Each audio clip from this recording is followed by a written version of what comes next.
Jimmy here, the Rileys. We've got a Mitsubishi day here today. We've got an L200 over there, which is the newest model actually. And then we've got a Mitsubishi Shogun Sport here that we're going to have a look at. Okay, we're going to get inside and do a diagnostic fault scan of the vehicle. So actually what have we got down here? We've got check DPF system, engine management light on. Okay, so as always there is some history with this. It's had DPF cleans by multiple different, what's the word? Nationwide companies that do DPF cleaning basically. I'm not going to say anyone's names, but 2 different major companies have cleaned the DPF on this, and then they've been out a few more times.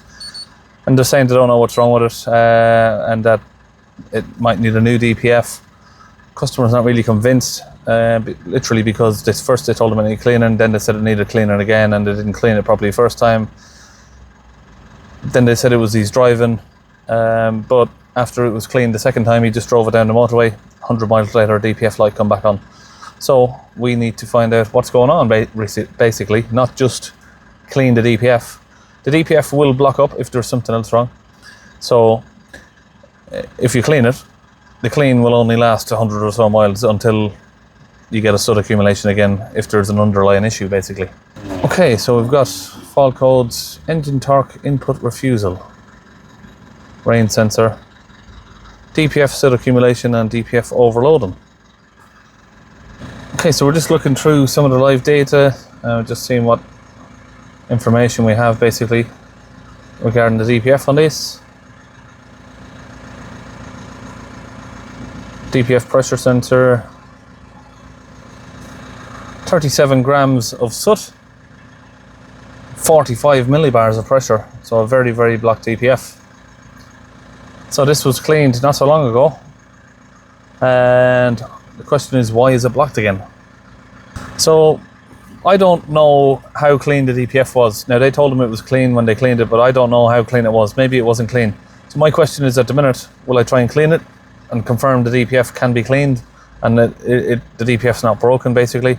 We'll probably have to do that, but we're going to have a look around and see if we can find what other issues are going on. But there might be another common issue.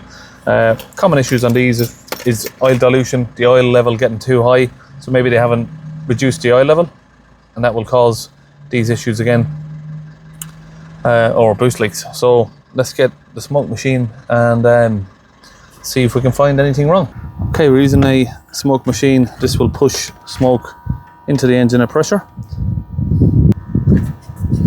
So set that in there. Okay, so we have smoke from down here on this boost pipe. Okay, we've got that out. Split on the boost hose. Another split here.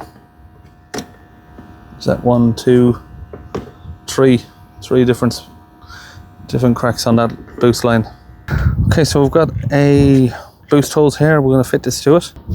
Okay, so we fitted a new pipe. So basically just new hose from there to there with 2 clips on it. It's not really that difficult to do, but you can see there where it was leaking around the throttle body there as well. It is extremely hot today. Anyway, we'll talk about this, right? So if you clean your DPF and these are leaking, what this will do on this vehicle is put out the fuel and air mixture, and then the vehicle will create probably 10 times as much soot because it's dumping in fuel that's not got enough air to burn through it, so it creates a lot of soot. Black, you'd typically get black smoke out of the exhaust if you didn't have a DPF, but obviously you got a DPF, it's capturing all of that. And that's why he's been having this repeated problem, from what I can see.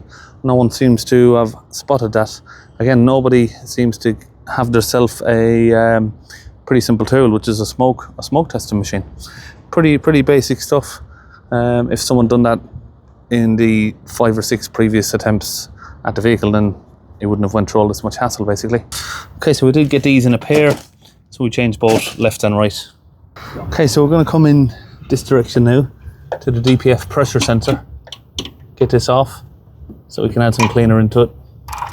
Just remove the clip there. Okay, so we've got the gun connected to that pipe there. We've got our gun here, and we've got a litre of our DPF cleaning fluid from launch. Right, now that's connected, we're just going to pull our trigger, get the fluid in there.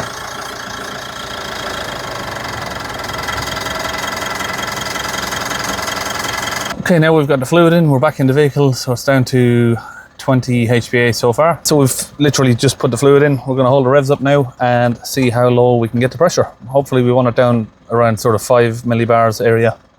Okay, first, before we do that, we check the oil level, make sure that it's just under the maximum. So you see that X up here, that's the danger zone basically. So the oil level is okay.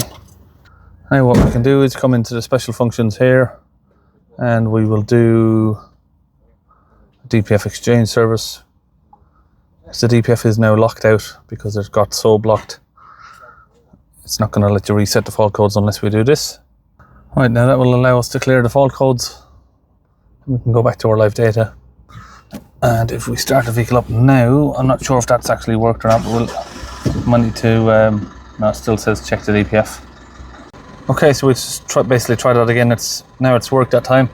So we're just now taking the vehicle on a test drive. Okay, we have 0 pressure now at idle, and we have about 60 at 3000 RPM. Right, so that's it. Shogun Sport is all finished. So basically, yeah, it's just, we've done so many of these, I know exactly where to look and where the usual problems are on it, so we can get it resolved pretty quickly. Test drive, the vehicle's power has almost doubled, and obviously no fault lights are back. Soot grams have continued to stay down. So I'm happy with that, and we'll leave it there and see you in the next video.